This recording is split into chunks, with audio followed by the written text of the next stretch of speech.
प्यारे बच्चों, एक बार फिर से स्वागत है आपका।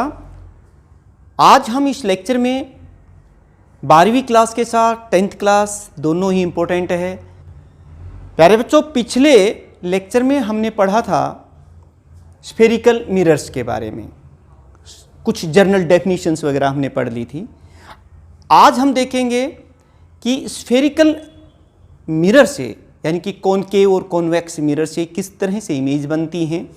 साथ में हम ये भी देखेंगे कि इसमें इमेज की नेचर ऑब्जेक्ट की पोजीशन से कैसे चेंज हो जाती है। ये पता होना चाहिए कि किन डिस्टेंसेस को हम पॉजिटिव लेंगे, किन डिस्टेंसेस को नेगेटिव लेंगे, किन हाइट्स को पॉजिटिव लेंगे और किन हाइट्स को नेगेटिव लेंगे। इसके लिए कार्टेशियन ने कुछ साइन कन्वेंशंस दिए थे जो पूरी ऑप्टिक्स में हमें ध्यान रखने हैं। तो चलिए पहले वही देख लेते हैं, new Cartesian sign conventions. New sign conventions, ये देखिए बेटे, चाहे कॉनकेव मिरर हो चाहे कॉन्वेक्स मिरर हो, कोई फर्क नहीं पड़ता। कुछ बातों का हमें ध्यान रखना होता है। जिस तरह से सड़क पर चलते हैं तो सड़क पर चलने के कुछ नियम होते हैं। अगर हम उन नियमों का पालन नहीं करते तो दुर्घटना हो सकती है। वैसे ही अगर हम साइन कन्वेंशंस का ध्यान नहीं रखेंगे तो हमारे क्वेश्चंस गलत हो जाएंगे और फिर हमारे नंबर कम आएंगे। तो चलिए हम लोग ये देखना चाहते हैं, ये पोल है। जब भी मिरर लें, चाहे वो कॉनकेव मिरर हो चाहे कॉन्वेक्स मिरर हो, आप हमेशा जो इंसिडेंट रेज होंगी वो सारी इधर से होंगी, ऐसे लेफ्ट टू राइट की तरफ। हमारे लिए क्या बन गए हैं, हम लोग क्या करेंगे, कैसे करेंगे वो देख लीजिए। सबसे पहले द इंसिडेंट रेज यानी ऑब्जेक्ट को इधर रखेंगे। There are following new Cartesian sign conventions, और पहला ही है the incident rays must be from left to right. दूसरा पॉइंट हम यहां लिखेंगे, all distances must be measured from pole. जो भी दूरियां हैं, आप जब मेजरमेंट शुरू करेंगे तो पोल से ही शुरू करेंगे, पोल से ही मेजर करनी। यानी पहला ये लिखेंगे, all distances according to new Cartesian sign conventions, all distances must be measured from pole। Number 2, pole से मेजर करनी है। And the distances which are in direction of incident, क्योंकि इंसिडेंट रे ये है, ये हमारी इंसिडेंट रेज हैं। तो जितने भी डिस्टेंसेस हैं जो पोल से तो हम आप मेजर कर रहे हैं, लेकिन वो इंसिडेंट रे की तरफ हैं, तो हम उन्हें पॉजिटिव लेंगे, यानी कि ये पॉजिटिव होंगे। यहाँ से जो भी आप मेजर करेंगे, जैसे ओरिजिन से जो भी हम इधर लेते हैं वो पॉजिटिव ही तो होती है। तो यही हमने लिखा है, all distances which are in direction of incident rays are taken positive, and which are in opposite direction. जैसे पोल से इधर में मेजर करेंगे तो इधर जो चीज़ होती है वो तो नेगेटिव होती है ना बेटे, इधर जो है ग्राफ में आपने सीखा होगा ये साइड पॉजिटिव होती है। तो ये देखिए, जो इस साइड में होंगी पोल से इंसिडेंट रे के अपोजिट में, उन्हें हम नेगेटिव लेंगे। यानी कि नेक्स्ट पॉइंट हमारा यही बनेगा, all distances which are in direction of, ये इंपॉर्टेंट है क्योंकि जब भी रे डायग्राम बनाओगे या आप इमेज फॉर्मेशन देंगे तो फिर हमें किन को पॉजिटिव लेना है किन को नेगेटिव लेना है वो जानना। और न्यूमेरिकल्स में भी इन न्यू कार्टेशियन साइन कन्वेंशंस का बड़ा यूज है। All distances which are in direction of incident रे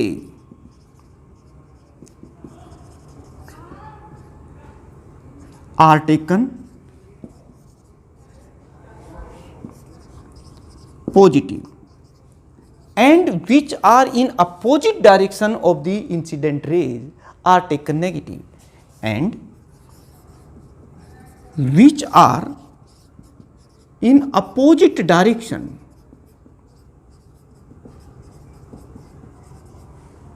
of incident rays are taken negative. तो दूसरा पॉइंट क्लियर हो गया होगा कि जो इंसिडेंट रे की तरफ है पॉजिटिव और जो अपोजिट में है वो नेगेटिव। नेक्स्ट देखिए बेटे, जो हाइट्स प्रिंसिपल एक्सिस के परपेंडिकुलर और ऊपर की तरफ है कहीं भी, जैसे हम लेते हैं ना इधर ये जो होती हैं वो सब पॉजिटिव लेते हैं। All heights which are perpendicular and above the principal axis are taken positive, and all heights which are perpendicular and below the principal axis are taken negative। ये हमारा नेक्स्ट पॉइंट है। ये तीन ही पॉइंट्स हैं। देखिए next point हमारा क्या है, हाइट्स के मामले में है, ऊपर की तरफ है वो पॉजिटिव और जो नीचे की तरफ है नेगेटिव। आप इसको इस तरह से लिखेंगे, all Heights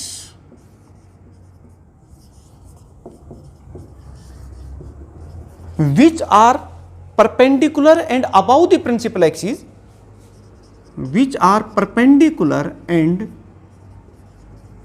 above the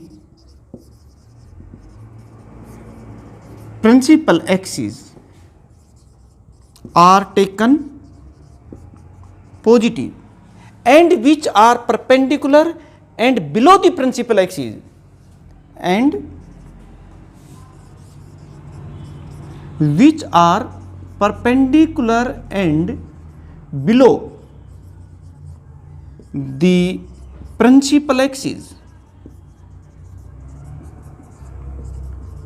are taken negative। तो प्यारे बच्चों याद हो गया होगा आपको, मोटी सी बात याद रखें क्या कि जब इंसिडेंट रेज हमेशा लेफ्ट टू राइट रखेंगे, दूसरा सभी डिस्टेंसेस पोल से मेजर करेंगे, जो इंसिडेंट रे की तरफ डिस्टेंसेस हैं वो पॉजिटिव और जो अपोजिट में हैं वो नेगेटिव, और जो हाइट्स ऊपर की तरफ हैं और परपेंडिकुलर हैं पॉजिटिव और जो नीचे की तरफ है नेगेटिव। और जो ग्राफ पेपर में आप जिस तरह से पॉइंट्स प्लॉट करते थे उसी हिसाब से आप इसको याद रखें। ये समझ लीजिए कि ये जो पोल है ये हमारा ओरिजिन है, बाकी की चीज़ें वो बिल्कुल वैसी ही हैं जैसी आपने यहाँ इस केस में किया था। तो ये न्यू कार्टेशियन साइन कन्वेंशंस पूरी ऑप्टिक्स में आपको याद रखने हैं, जब भी न्यूमेरिकल्स करें, जब भी आप रे डायग्राम बनाएं या इमेज की फॉर्मेशन की बात करें। तो चलिए अब हम एक और इम्पोर्टेंट, पिछले लेक्चर में हमने रेडियस ऑफ कर्वेचर और फोकल लेंथ की डेफिनेशन दी थी। आप चाहें तो उस वीडियो को, पिछला वीडियो उसको देख लें अगर आपको ये डेफिनेशंस नहीं पता। अब हम क्या करने जा रहे हैं, फोकल लेंथ और रेडियस ऑफ कर्वेचर के बीच में रिलेशनशिप सेटअप कर रहे हैं, यानी रिलेशनशिप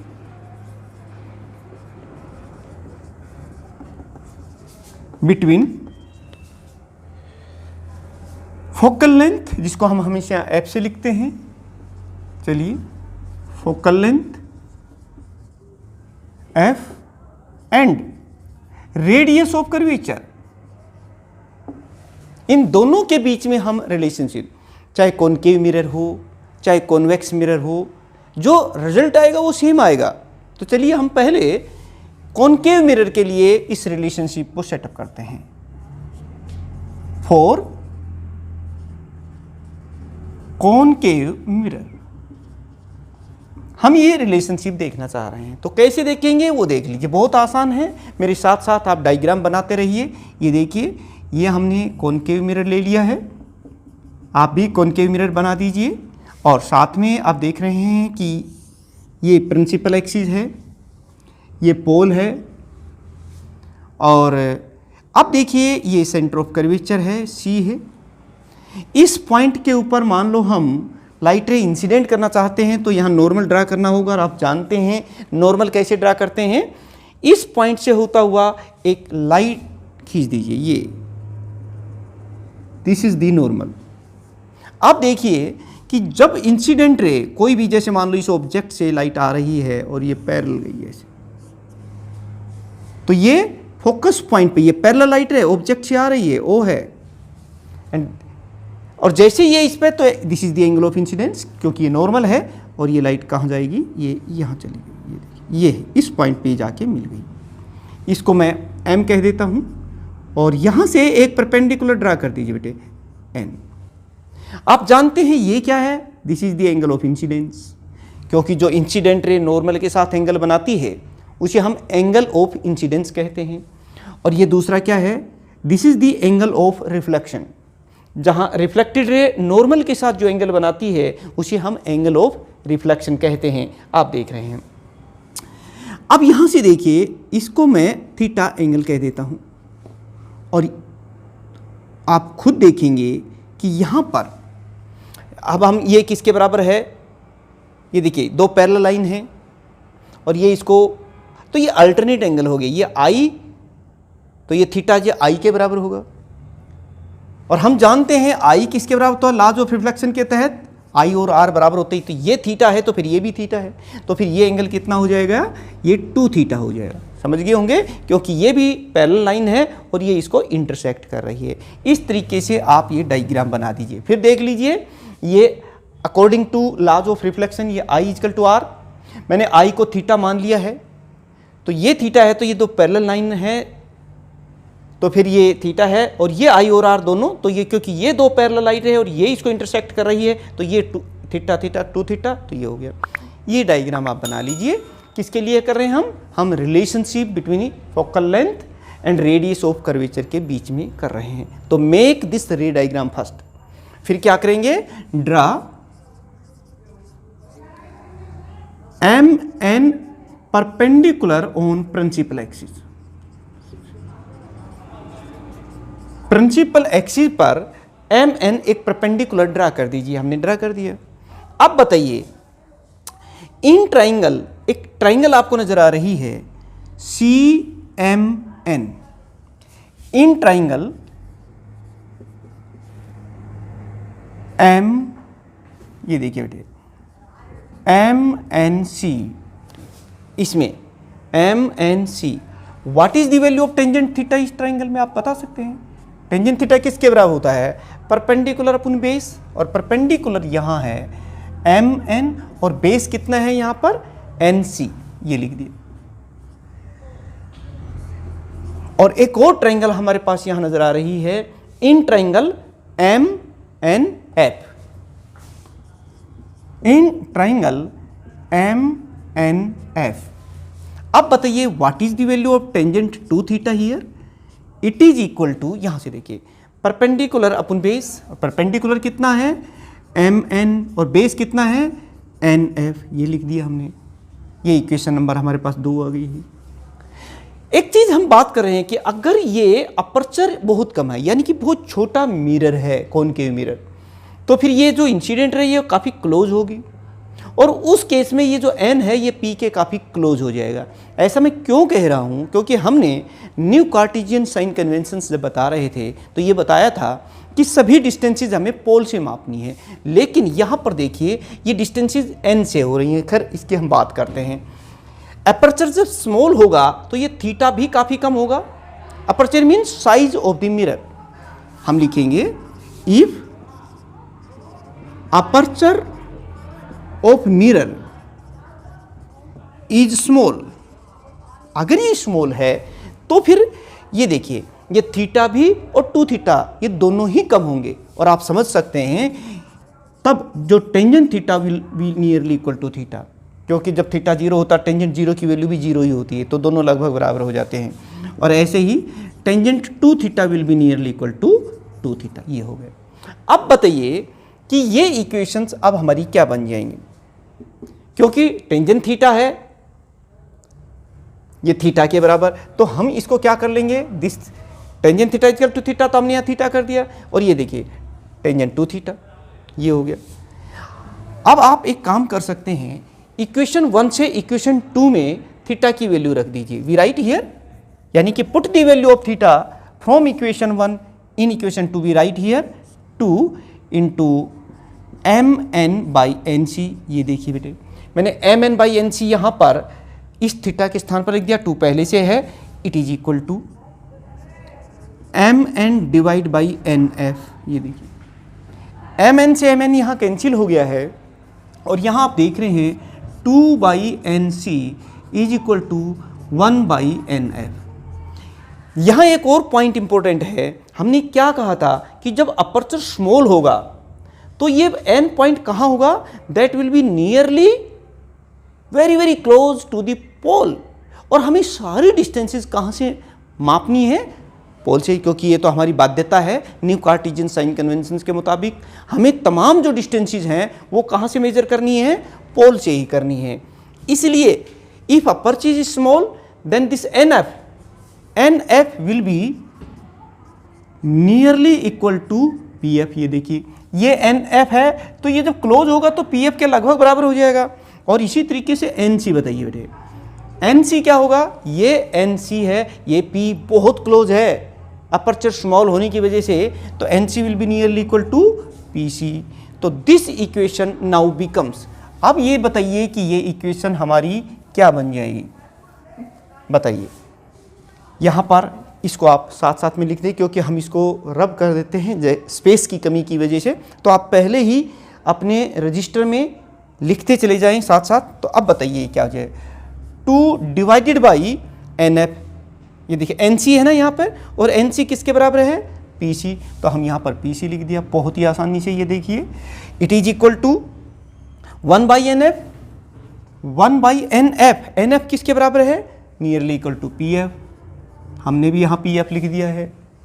और अब आप इसको इस तरीके से लिख सकते हैं 2 इंटू पी एफ और it is equal to P C. अब बेटे using new Cartesian sign conventions, using new Cartesian sign conventions, प्यारे बच्चे याद रखें, मैंने पहले भी बताया था कि फोकल लेंथ को हम हमेशा स्मॉल एफ से लिखते हैं, रेडियस ऑफ कर्वेचर को कैपिटल आर से लिखते हैं। तो यहाँ पर आप मुझे बताइए व्हाट इज पी एफ, पोल और फोकस पॉइंट के बीच की दूरी को क्या कहते हैं, फोकल लेंथ। तो अब आपको ये चीज़ देखनी है कि ये पी एफ नेगेटिव होगी या पॉजिटिव होगी साइन कन्वेंशन के मुताबिक, तो it will be taken negative, तो ये क्या हो जाएगी 2 पी एफ। तो मैंने इसको पी एफ के स्थान पर क्या लिख दिया, एफ, क्योंकि ये फोकल लेंथ के बराबर है। And it is equal to P C, P C यानी कि सेंटर ऑफ कर्वेचर और पोल के बीच की डिस्टेंस को क्या कहते हैं, रेडियस ऑफ कर्वेचर। लेकिन ये प्लस में होगी या माइनस, पोल से इधर है तो नेगेटिव लेंगे माइनस आर, और इस तरह से नेगेटिव टू नेगेटिव ये कैंसिल हो गया है और हमारे पास आ गया है आर इजकल टू 2f कह सकते हैं, या फिर f equal to r by 2। This formula set up the relationship between the focal length and radius of curvature. और ये हमने किसके लिए ड्राइव किया है, कॉनकेव मिरर के लिए। बिल्कुल यही रिजल्ट और इसी तरीके से आप कॉन्वेक्स के लिए भी ट्राई कर सकते हैं। चलिए देखते हैं, कॉन्वेक्स मिरर हो तो भी बिल्कुल इसी हिसाब से, यानी कि दूसरा केस जो हम लोग यहाँ करने जा रहे हैं फॉर कॉन्वेक्स मिरर। अब इसके लिए कोई ज़्यादा परेशानी आपको नहीं होने वाली। ये देखिए यही रिजल्ट आएगा, रिलेशनशिप हमें पता चल गया है। फॉर कॉन्वेक्स मिरर की बात कर लेते हैं, तो ये हो गया हमारे पास कॉन्वेक्स मिरर। आप जल्दी से बना लीजिए डायग्राम। ये हमारे पास प्रिंसिपल एक्सिस हो गया है P और इसका सेंटर ऑफ कर्वेचर ये, और यहाँ पर अगर हमें नॉर्मल ड्रा करना है तो फिर ये लाइन। अब ये देखिए जो लाइट रे प्रिंसिपल एक्सिस के पैरेलल आ रही है ये कहाँ जाएगी, ये देखिए बेटे जो भी पैरेलल आ रही हैं आप देख रहे हैं वो, तो I इजिकल टू R, ये भी आप नोट कर लेंगे। अब ये यहाँ से ये फोकस पॉइंट पे, अब यहाँ से देखने के जो पॉइंट है, यहाँ से इसको हमने M लिया था, यहाँ से एक परपेंडिकुलर ड्रा कर दिया MN। अब ये देखिए ये ये पैरेलल लाइन है, अगर ये आई है तो ये थीटा है और ये 2 थीटा हो जाएगा एफ। और यहीं से वही दो बातें पहले इस ट्राइंगल से आप देखिए, in triangle N M N C, वही बातें in triangle M N C, what is the value of tangent theta here? Tangent theta is equal to M N upon N C, mn upon nc, and if aperture is taken small, then this theta will be nearly, tangent theta will be nearly equal to theta, and we can write mn by nc, one equation. दूसरा इस triangle में देखिए, in triangle mnf, ये f है, मैं जल्दी से कर रहा हूं, आप खुद करके देखिए, mnf, what is the value of tangent 2 theta here? ये 2 थीटा है, परपेंडिकुलर अपन बेस, और परपेंडिकुलर कितना है mn और बेस कितना है nf. But if aperture is small, again this tangent 2 theta will be nearly equal to 2 theta and mn by nf. Now put this value of theta from equation 1 in equation 2, we can write here 2 into mn by nc and it is equal to mn by nf. ये देखिए कुछ नहीं, यहाँ इस theta के स्थान पर हमने रख दिया है पहले की तरह mn दोनों एक दूसरे को हमने कैंसिल कर दिया, और आप देख रहे हैं यहाँ क्या बचता है 2 by nc, और यहाँ क्या है it is equal to 1 by nf. फिर हमने क्या कहा था कि if aperture is taken small, then this n will be very close to the pole, तो nc will be nearly equal to, nc किसके बराबर हो जाएगा, nc will be equal to pc. ये देखिए क्योंकि n किसके क्लोज हो गया, nc ये है ना, तो ये लगभग pc के बराबर हो जाएगा, और हम इसको लिख देंगे इस तरीके से, और nf, ये nf किसके बराबर हो जाएगा, pf के बराबर हो जाएगा, तो इसको हमने pf कर दिया, ये देखिए. और अब आप यहां पर using new Cartesian sign conventions को देखते हुए यूजिंग, ये जरूर लिखें, और साइन कन्वेंशंस का यूज करते हुए हम लोग आगे चलेंगे. Using new Cartesian sign conventions. अब देखिए यहां पर 2 बाई पीसी, ये है पीसी, कितना होगा ये बताइए, प्लस में लेंगे या माइनस में लेंगे, पहले ये बताइए, क्योंकि ये इधर है ना पीसी, तो पॉजिटिव लेंगे, लेकिन ये है क्या, the distance between the pole and the centre of curvature, ये है क्या, ये रेडियस ऑफ कर्वेचर है, तो 2 बाई आर लिख देंगे, और क्योंकि प्लस में है, और 1 बाई पी एफ. ये देखिए पोल और फोकस पॉइंट के बीच की दूरी को क्या लेते हैं, फोकल लेंथ, और इधर है तो साइन कन्वेंशंस के मुताबिक उसे भी हम पॉजिटिव लेंगे, एफ, वही आ गया. ये देखिए बेटे, तो f को हम इधर ले जाते हैं और r को इधर बाई 2, तो ये हो गया. अब हमारे पास रिलेशनशिप वही आया है, this equation set the relationship between the focus point, focal length and the radius of curvature.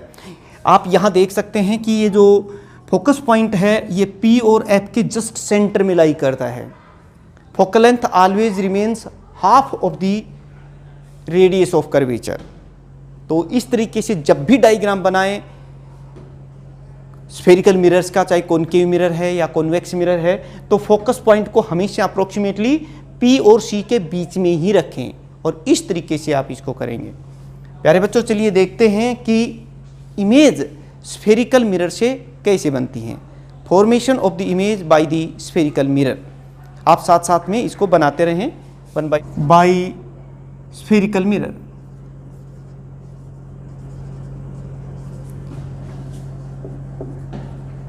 और आप जानते हैं 2 तरह के मिरर्स होते हैं, एक कॉन्वेक्स मिरर, एक कॉनकेव मिरर.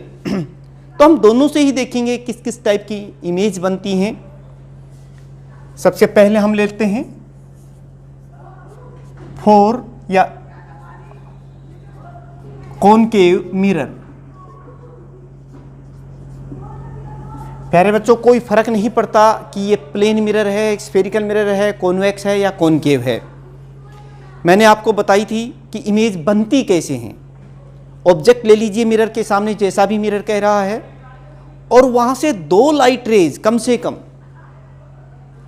वहां से चलाइए, वो आएंगी, इंसिडेंट होंगी और उनका रिफ्लेक्शन हो जाएगा। फिर वो जहां कहीं मिलती हैं वहां पर इमेज बन जाएंगी, या तो वो एक्चुअल में मिलेंगी या वो मिलती हुई प्रतीत होंगी। लेकिन ध्यान रहे, लॉज ऑफ रिफ्लेक्शन को फॉलो करते हुए आपने वो डायग्राम बनाने हैं। तो चलिए कॉनकेव मिरर के केस में हम देखते हैं, क्योंकि जैसे जैसे ऑब्जेक्ट की पोजीशन चेंज होगी, इमेज की पोजीशन भी चेंज हो जाएगी और उसकी नेचर भी चेंज होती जाएगी। तो हम देखते हैं पहले कॉनकेव मिरर में 1 बाय 1 लेके चलेंगे। सबसे पहले ये देखिए, आप खुद जब प्रैक्टिस हो जाएगी तो आपको अपने आप आइडिया हो जाएगा। ये कौन सा मिरर बना दिया हमने, ये देखिए, ये पोल है। ये मैंने पहले ही बताया था कि फोकस पॉइंट और सेंटर ऑफ कर्वेचर साथ साथ बनाते रहें। एफ को हमेशा पी और सी के बीच में ले, क्योंकि हमने बताया था ना, फोकल लेंथ हमेशा रेडियस ऑफ कर्वेचर से हाफ होती है।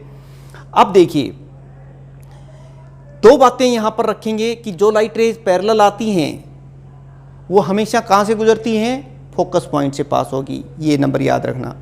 दूसरा देखिए, मैं वैसे बता भी देता हूं आपको कि जैसे जो भी लाइट रे प्रिंसिपल एक्सिस के पैरेलल आती है, नंबर 1 लाइट रे, वो कहां से जाएगी, फोकस पॉइंट से ऐसे जाएगी। दूसरी, जो लाइट रे पोल की तरफ आ रही है, ये देखिए, तो यहां से आप देख सकते हैं ये एंगल ऑफ इंसिडेंस है, तो ये इतने ही डिग्री का एंगल बनाती हुई ऐसे चली जाएगी। ये 2 पॉइंट। दूसरी एक और पॉइंट, ये रे नंबर 2 हो गया हमारे बेटे। चाहे तो आप पैरेलल लेके आइए, वो फोकस से पास हो जाएगी।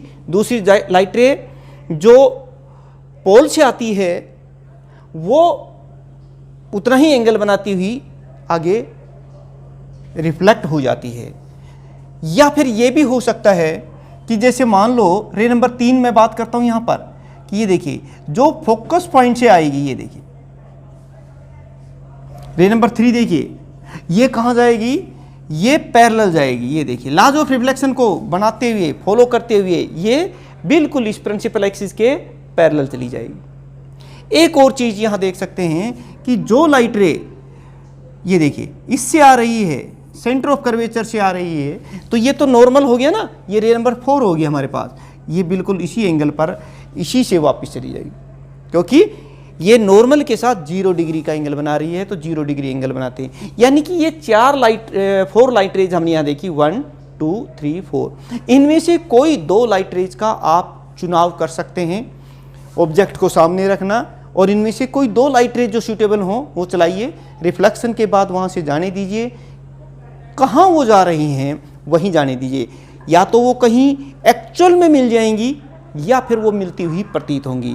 अगर वो रियल में मिल रही हैं तो वो रियल इमेज बन जाएगी वहाँ पर, और अगर वहाँ मिलती हुई प्रतीत हो रही हैं तो फिर वो वर्चुअल इमेज बनेगी।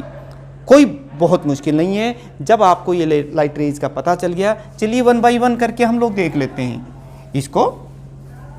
ऑब्जेक्ट को हम चेंज करते चले जाएंगे और इमेज की नेचर का बारे में हमें आइडिया हो जाएगा। तो चलिए पहले हम देखते हैं, ये हमारे पास कॉनकेव मिरर और ये फोकस पॉइंट, ये पोल, ये प्रिंसिपल एक्सिस है, ये फोकस पॉइंट और ये सेंटर ऑफ कर्वेचर है। हम मान लेते हैं कि पहले ही केस में हमारा जो ऑब्जेक्ट है, object lies at infinity. Infinity का मतलब है अनंत पे लाई कर रहा है, तो जो चीज अनंत का मतलब बहुत ज़्यादा दूर है, तो वहां से जो लाइट रेज आएंगी वो तो पैरेलल आएंगी। तो ये देखिए ये आ गई, पैरेलल आएंगी।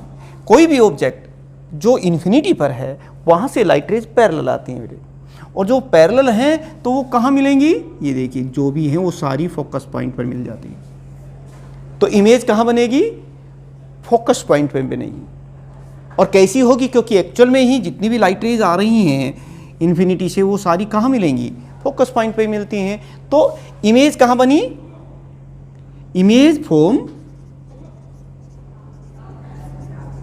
Is form at focus focus point हैं कि अगर ऑब्जेक्ट, ये दूसरा केस ले रहे हैं, when object lies beyond C, यानी कि सेंटर ऑफ कर्वेचर से दूर है। तो देखिए दूर तो अभी भी है, लेकिन इस बार वो इन्फिनिटी पर नहीं है, फाइनाइट डिस्टेंस पर है। तो ये देखिए, ये प्रिंसिपल एक्सिस, ये फोकस पॉइंट, और इसके जस्ट डबल दूरी पर सेंटर ऑफ कर्वेचर, और जो ऑब्जेक्ट है वो ये ले लेते हैं, this is the object A B, क्योंकि इन्फिनिटी पर ऑब्जेक्ट था वो अलग बात थी, ये ऑब्जेक्ट हो गया। अब मैंने कहा था कि दो लाइट रे, इस पॉइंट की दो लाइट रे चला दीजिए। एक लाइट रे तो ये गई, जो पैरेलल गई है ये कहाँ जाएगी? जो भी लाइट रे प्रिंसिपल एक्सिस के पैरेलल जाती है, रे नंबर 1 में हमने देखा था, तो वो कहाँ जाएगी? वो फोकस पॉइंट से चली जाएगी, देखिए। और दूसरी जो लाइट रे आप देखेंगे यहाँ पर मिल रही हैं, इसलिए ये इमेज कैसी बनी? इमेज है हमारी रियल इन्वर्टेड। और कहां बन रही है? Between C and F, between C and F, यानी फोकस पॉइंट और सेंटर ऑफ कर्वेचर के बीच में बन रही है। और आप ये भी देख रहे हैं कि इमेज का साइज स्मॉलर है, smaller in size than object. Size कैसा है? Size is smaller. बस यही पॉइंट हमें नोट करनी है कि इमेज कहाँ बन रही है, इमेज कैसी बन रही है और स्मॉलर है या ऑब्जेक्ट से ज़्यादा है। चलिए एक और देख लेते हैं हम पॉइंट, कि अगर मैं इस ऑब्जेक्ट को सी पर ले जाऊं, यानी कि नेक्स्ट पॉइंट हम लोग जो देख रहे हैं,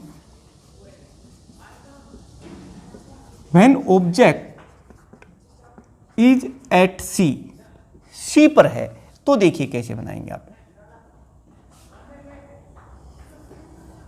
अब आप सी पर ऑब्जेक्ट है तो किस तरह से, ये देखिए बहुत ही आसानी से वही चीज, प्रिंसिपल एक्सिस बना लीजिए, फोकस पॉइंट सी, और सी पर ही हमने इस बार ऑब्जेक्ट को रख दिया, ये सी है, ए बी। पहले की तरह दो लाइट रे चलाइए, एक प्रिंसिपल एक्सिस के जो पैरेलल जाएगी वो कहाँ से जाती है? वो फोकस पॉइंट से गुजर जाती है, चलिए। और दूसरी, क्योंकि लाइट रेज रियल में टच कर रही हैं यहाँ पर, तो इमेज कैसी बन गई? रियल बन गई। नेक्स्ट हम क्या देख रहे हैं? इक्वल इन साइज, साइज में ये बराबर हैं, और इन्वर्टेड इमेज बनी हुई है। ये तीन चीज हमें देखनी है, ये भी हमें पता चलेगा। अब हम अगर ऑब्जेक्ट को सी से थोड़ा और आगे, यानी एफ और सी के बीच में रख दें, तो इमेज कैसे बनेगी वो देखिए। मतलब आप थोड़ा सा इस तरह से बनाते जाइए। ये देखिए, अब की बार हम बात कर रहे हैं कि when object is between C and F, इन दोनों के, ये पोल, ये लगभग बराबर दूरी लेनी चाहिए आपको, ये सी, और ऑब्जेक्ट हम यहां ले रहे हैं ए बी। एक लाइट रे प्रिंसिपल एक्सिस के पैरेलल, और ये किससे पास हो जाएगा? ये फोकस पॉइंट से पास हो गया। और दूसरी लाइट रे जो है, कोई भी दो लाइट रे ले सकते हैं, जैसे मान लो जो फोकस पॉइंट से जाएगी या पोल से जाएगी, ये देखिए, ये देखिए, अब ये कहाँ जाएगी? इतने ही डिग्री का एंगल बनाती हुई, तो ये यहां मिल रही है बेटे, ये देखिए। तो अब बता सकते हैं कि इमेज कैसी बनी? ये ए वाला पॉइंट यहां बना है और बाकी उसी हिसाब से पॉइंट बन गए। तो इमेज कैसी बनी है? पहले तो ये बताइए बनी कहां पर है?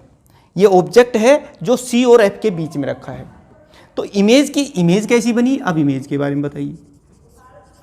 Image is from beyond C, मतलब सी से दूर बन रही है, बियॉन्ड सी। दूसरी बात, साइज कैसा है? Larger in size, larger in size, size में ये बड़ी है। तीसरा पॉइंट, अब बताइए क्या ये रियल है या वर्चुअल है? ये रियल है, क्योंकि आप देख रहे हैं कि लाइट रेज वास्तव में मिल रही हैं, तो रियल हो गई। और इमेज इरेक्ट है या इन्वर्टेड है? इन्वर्टेड है। यही चीज़ हमें देखनी थी, तो इमेज यहाँ पर कैसी है, इन्वर्टेड है। इस तरीके से ये 5-4 पॉइंट्स हैं जो हर ऑब्जेक्ट को अलग अलग जगह रखा करे। वही एक प्रिंसिपल एक्सिस के पैरेलल जाएगी, वो फोकस से चली जाएगी, दूसरी पोल की तरफ जा रही, उतनी डिग्री का एंगल बनाते हुए स्केल से बढ़िया डायग्राम बनाए। मैं यहाँ बोर्ड पर थोड़ा बना रहा हूँ, बट आप और अच्छा डायग्राम बना सकते हैं जब आप पेन पेंसिल से बनाएं। चलिए एक और करते हैं, इस बार हम ऑब्जेक्ट को फोकस पॉइंट पर रख देते हैं। Next, when object is placed या object lies at focus point, F पर रख रहे हैं, तो देखिए बना दीजिए डायग्राम। अब की बार हम ऑब्जेक्ट को फोकस पॉइंट पर रख रहे हैं, तो ये तो पोल है, ये फोकस पॉइंट है, और ये बिल्कुल डबल दूरी पर सेंटर। ऑब्जेक्ट को हमने यहां रख दिया बेटे, ये देखिए ए बी, वही एक लाइट रे प्रिंसिपल एक्सिस के पैरेलल, और वो किससे जाएगी आप जानते हैं, फोकस पॉइंट से पास होती है, बहुत डायग्राम बना चुके हैं। और दूसरी पोल, ये जितने डिग्री का एंगल है उतने ही डिग्री का एंगल बनाती हुई लाइट रे ऐसे चली, ये देखिए, ये चलिए। अब बताइए ये लाइट रेज कहाँ मिलेंगी, इधर, ये तो इन्फिनिटी पर, क्योंकि ये तो पैरेलल हो गई ना, तो ये कहाँ मिल रही है, इन्फिनिटी पर। तो अब बताइए कि जब ऑब्जेक्ट फोकस पॉइंट पर हो तो इमेज कहाँ बन रही है, इमेज इज फॉर्म एट, अब बात इमेज की कर रहे हैं, image is number 1 at infinity, कहाँ बन रही है, इन्फिनिटी पर बन रही है। दूसरी पॉइंट आप यहाँ नोट कीजिए कि कैसी बनेगी, इन्वर्टेड बनेगी, इन्वर्टेड हो गया। और तीसरी point larger in size, size में थोड़ी बड़ी है। और नेक्स्ट आप देख सकते हैं भाई, ये रियल है विर्चुअल है, वो भी आप देख रहे हैं यहाँ पर कि वो real image is form there, और ये सब पॉइंट्स भी आप नोट कर लेंगे। चलिए अब एक और पॉइंट देख लेते हैं। अभी तक तो सारी इमेज रियल बन रही हैं, लेकिन अब अगर ऑब्जेक्ट को हम फोकस पॉइंट और पोल की तरफ शिफ्ट कर दें तब कैसी इमेज बनती है वो देखते हैं। यानी कि जब ऑब्जेक्ट, ये देखिए, व्हेन ऑब्जेक्ट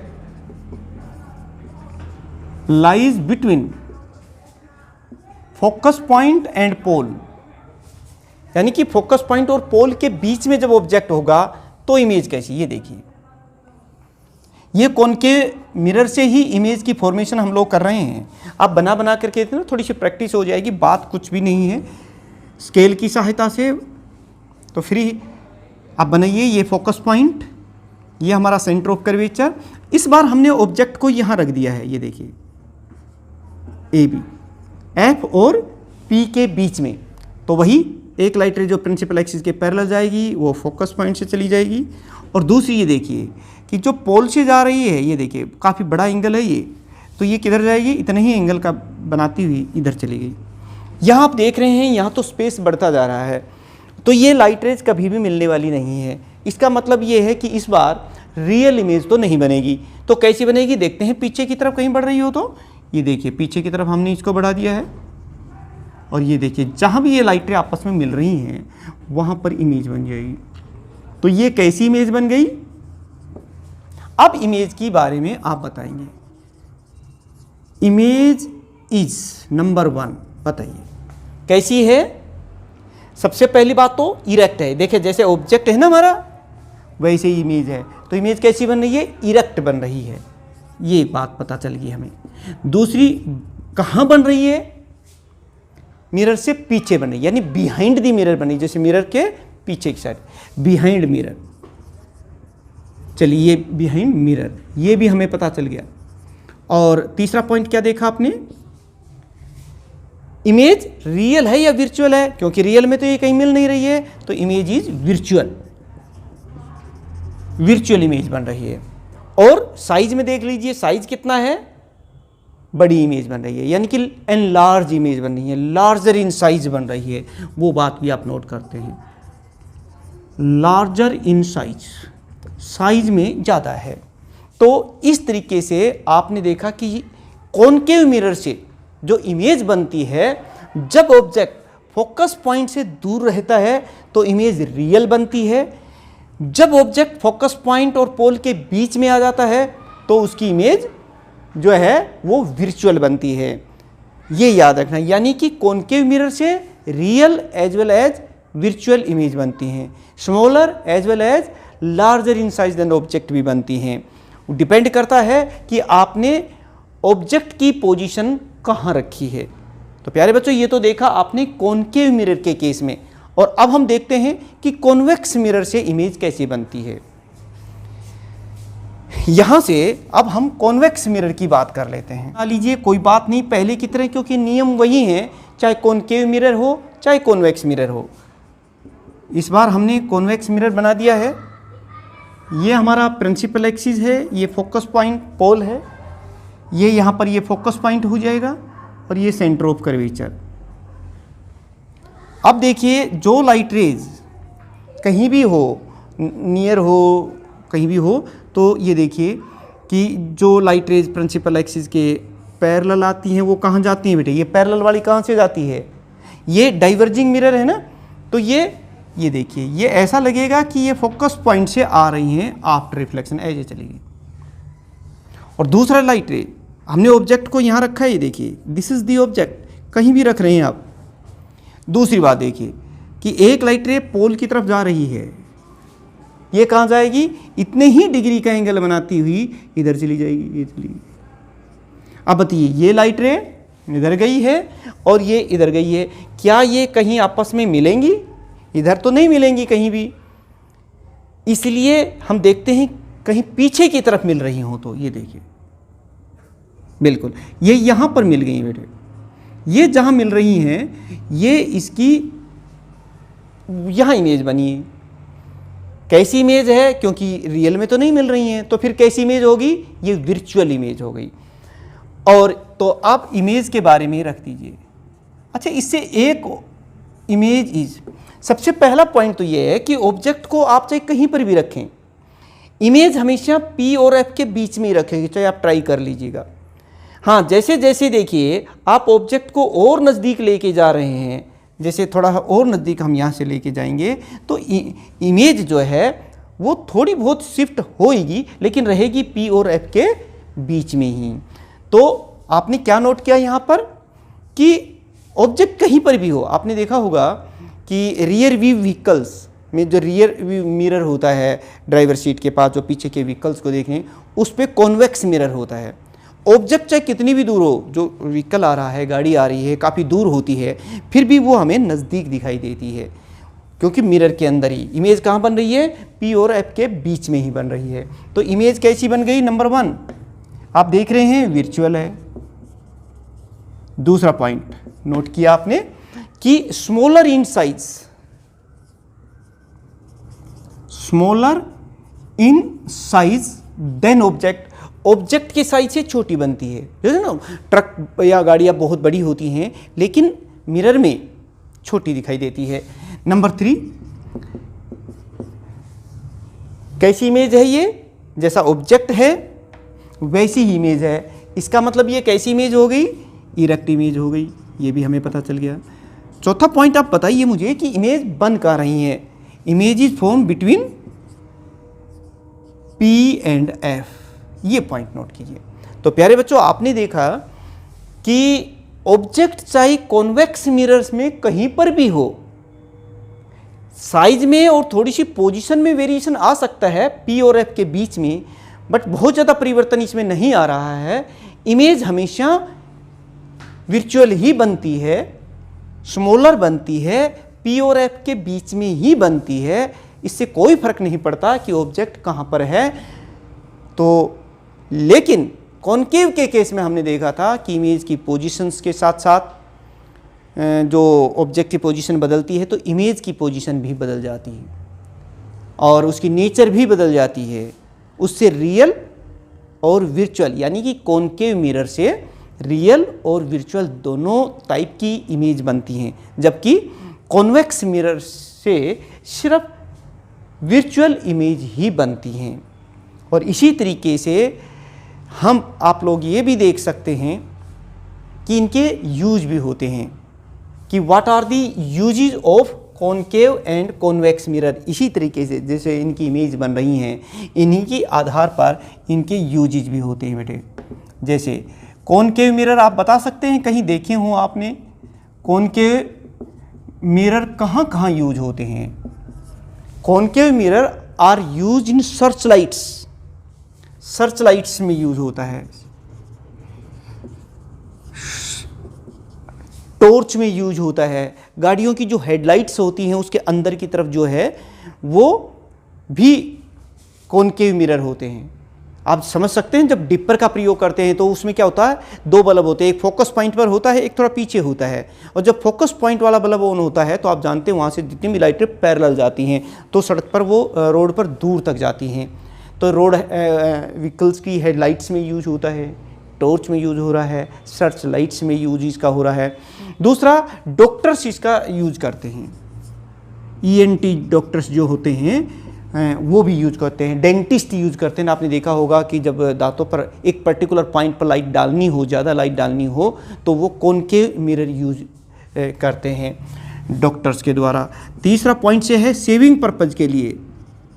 जब आपसे पूछे शेविंग में कौन सा मिरर यूज किया जाता है, शेविंग वगैरह करते हैं ना, जाते पूरा ड्रेसिंग टेबल पे भी जो इम्पोर्टेड अच्छे होते हैं उनमें कॉनकेव मिरर ही यूज होता है।